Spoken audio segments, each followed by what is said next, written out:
Quiet. Mr. President-elect, Go ahead. can you state She's asking categorically, a question. Don't Mr. be President-elect, can you give us a question? Don't be You're rude. attacking us. Can you give us a question? Don't be rude. Can No, you I'm give not us a going to give you a question? question. I'm not going to give you a question. Can you state categorically? You are fake news. Sir. I'm Dr. Dave Janda. Welcome back to Dave versus the MSM. I'd like to thank you for joining me today.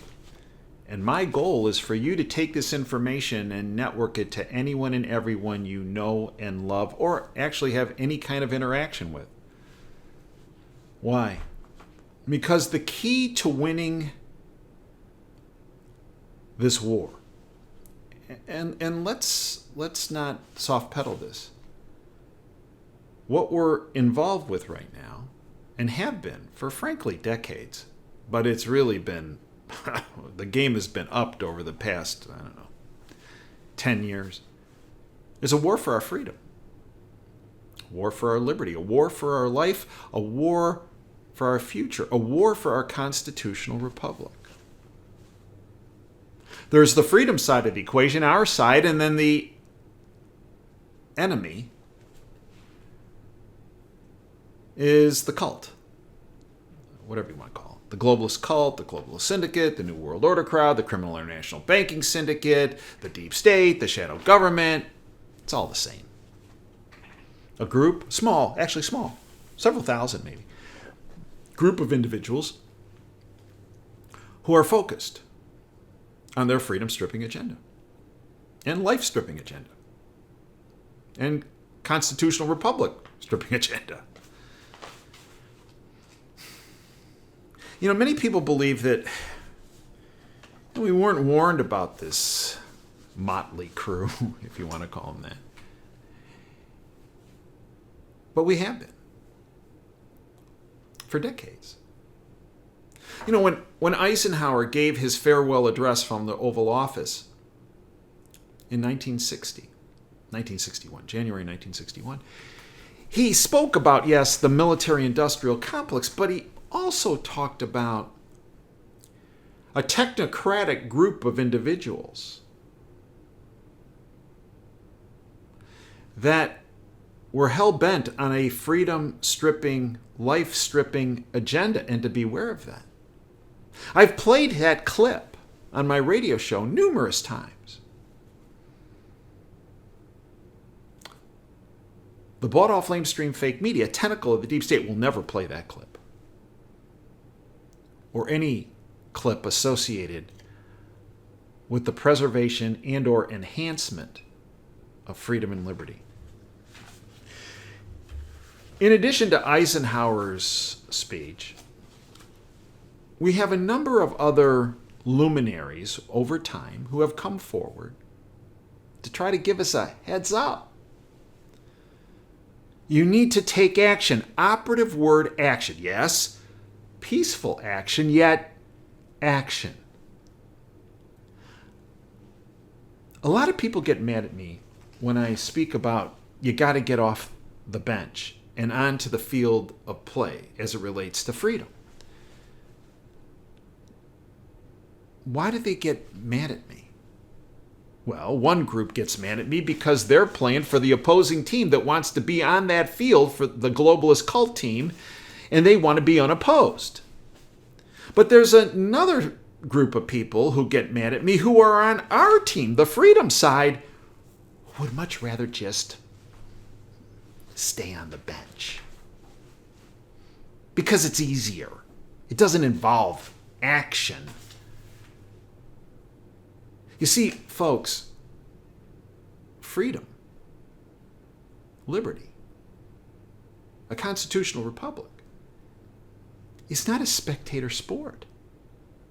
Imagine if Washington, and Jefferson, and Franklin, and Madison, Adams, imagine if just said, hey, let's just sit around and drink at the pub. Let's just watch the world go by. It'll change. Imagine.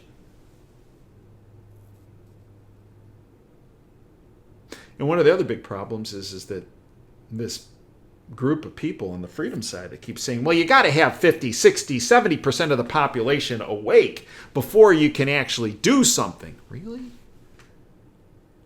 We had a successful revolutionary war about the birth of this constitutional republic with somewhere between 5 and 15% of the population involved. While the other 85 plus percent sat on the couch, sat on the bench.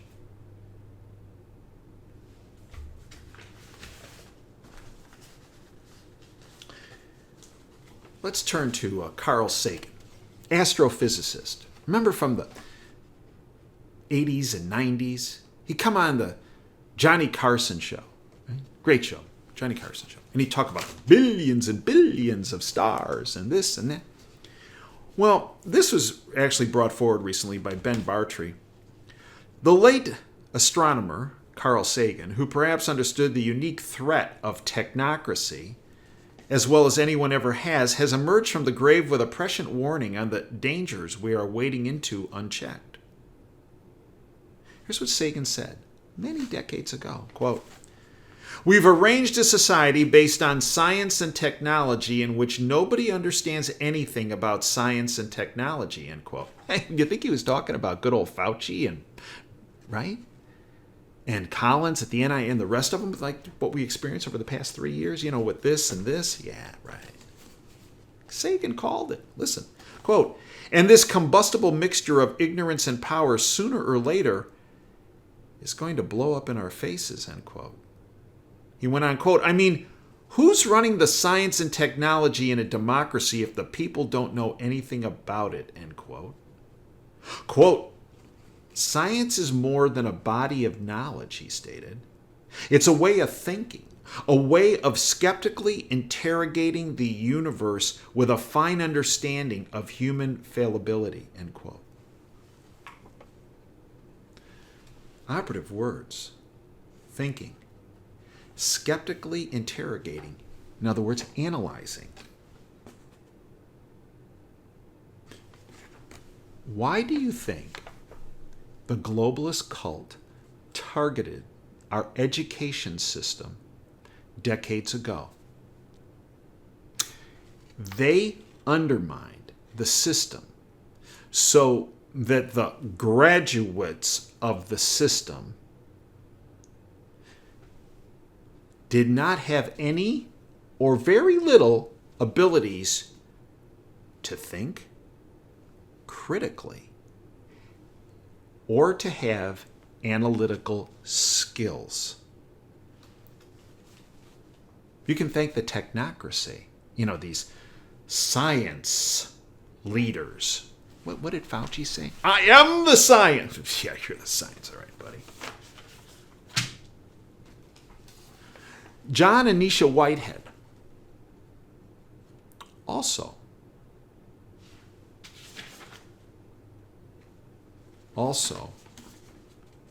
focused on this. Remember, Sagan's whole premise was, quote, "There was a combustible mixture of ignorance and power that has been created." And it was in the process of being created in the 80s and 90s. And we're seeing the ramifications of it, as he said, that's blowing up in our faces. Here, John and Nisha Whitehead from the Rutherford Institute. Techno censorship. The government's war on so-called dangerous ideas. They go back to Ray Bradbury, the author of Fahrenheit 451. Quote, "There is more than one way to burn a book, and the world is full of people running about with lit matches," end quote. That was Ray Bradbury. Whitehead say, "What we are witnessing is the modern-day equivalent of book burning, which involves doing away with dangerous ideas, legitimate or not, and the people who espouse them." 70 years after Ray Bradbury's novel Fahrenheit 451 depicted a fictional world in which books are burned in order to suppress dissenting ideas, while televised entertainment is used to anesthetize the populace and render them pacified, distracted, and controlled, and on the bench, we find ourselves navigating an eerily similar reality. Welcome to the age of techno censorship. On paper, under the First Amendment at least, we are technically free to speak. In reality, however, we are now only as free to speak as government official or corporate entities, such as, the owner of this platform or Facebook may allow. This is the very definition of techno-fascism. Orwell intended the book 1984 as a warning. Instead, it's been used as a dystopian instruction manual for social engineering, a populace that is compliant, conformist, and obedient to Big Brother and stays on the bench. Whatever we tolerate now, whatever we turn a blind eye to, whatever we rationalize when it is inflicted on others, whether in the name of securing racial justice or defending democracy or combating fascism, will eventually come back to imprison us one and all. Here's the point. You don't have to like or agree with anyone who has been muzzled or made to disappear online because of their views.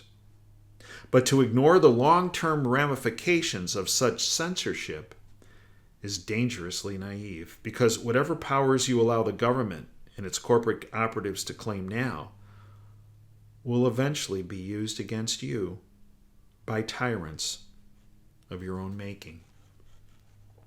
This is how tyranny rises and freedom falls, with 1,000 cuts, each one justified or ignored or shrugged over as inconsequential enough by itself to bother. But they do add up. Which brings me to blobulation, as outlined by James Howard Kunstler, political commentator. Blobism, totalitarianism, has become the religion of the deranged and intellectual managerial class in America, also known as the technocrats. The chief concern of this crypto-Gnostic religion is summoning demons to harass those in regards to the heretics of blobism.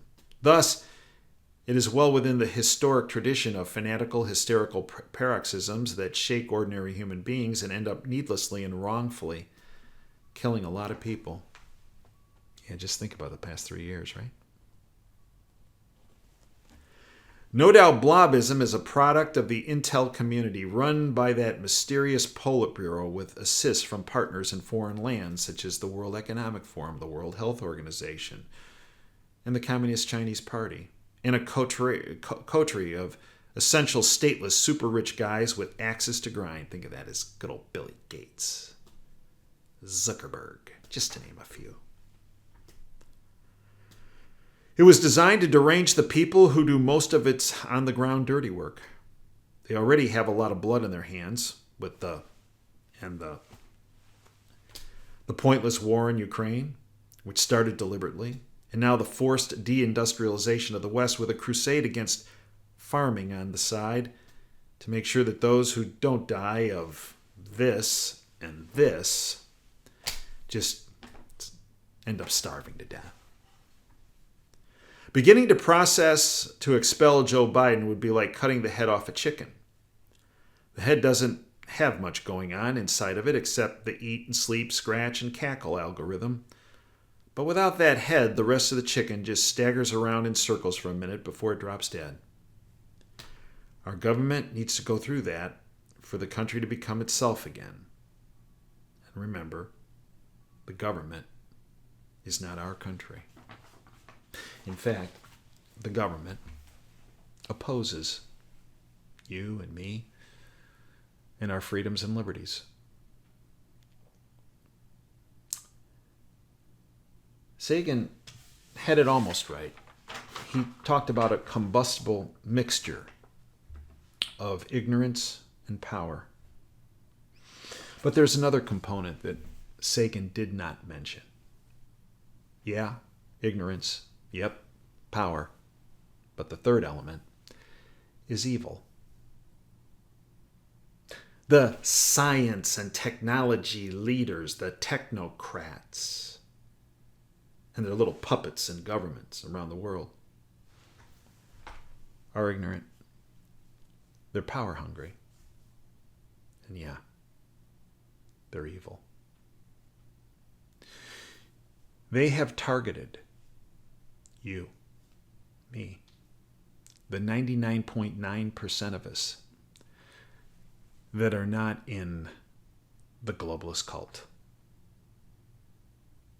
They've targeted our freedoms, our liberties, our future, our life, and our constitutional republic. They not only want, but they are doing everything in their power to keep you off of freedom's field and to keep you on the sofa or on the bench, however you want to call it.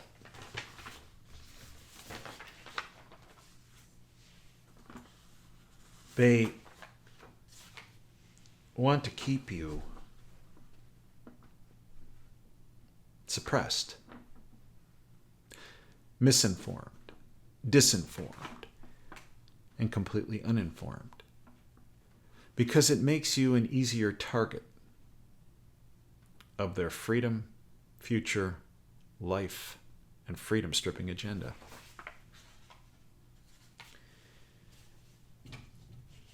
The operative word is holding these people accountable for their actions in a peaceful manner. And the most effective way of doing that is to do exactly what they don't want you to do. To get off the bench, to get off the sofa, to turn off their propaganda machines. That means the boob tube. That means their newspapers. That means the majority of what's on radio. You see, what makes actually the radio station that my show is on, Wham!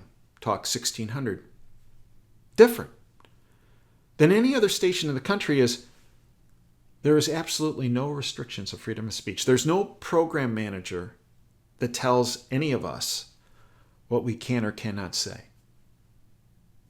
That should be the rule in radio. It is the exception. And it's also the reason why my show, Operation Freedom, Thayrone X's show, On the Edge, are not syndicated. Because we speak and address issues and expose issues that the bought-off lamestream fake media will never touch. Why won't they touch them? Because they want you uninformed, misinformed. And that's what we do with the radio show, but it's also what we do with our videos, and it's also what we do with my website, davejanda.com. You see, on this platform, on any social media platform, I cannot discuss issues in depth, and there are many issues I cannot touch.